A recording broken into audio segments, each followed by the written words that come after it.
Remarkably promising. The algorithm has been able to identify disease with an accuracy rate of over 95%. That's right, over 95%. But the real magic happens when we look at how this AI has helped farmers. By accurately identifying disease at an early stage, farmers can take swift action to manage the issue. This has led to a reduction in crop loss, which in turn results in higher yield and increased income for farmers. Beyond individual farmers, this AI solution has been a game changer for agribusinesses too.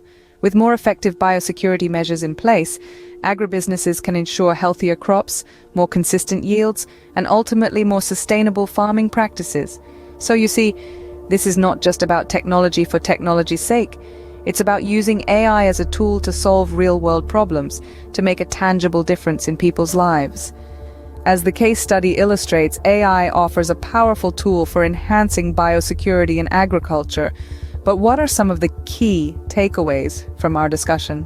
AI's role in biosecurity is only just beginning to be understood, but the benefits it offers are clear. As we've explored today, the intersection of these two fields is rich with potential. Biosecurity in agriculture is not just important, it's vital. It safeguards our crops and livestock from diseases, ensuring the stability of our food sources. The real-world applications of AI in this domain are already showing promise. From disease detection and prediction to monitoring and control, AI is proving to be a valuable ally. However, it's not without its challenges. Data privacy, the need for vast amounts of accurate data, and the requirement for sophisticated algorithms are all hurdles we must overcome. The road ahead calls for more research and development to fully harness the power of AI for biosecurity.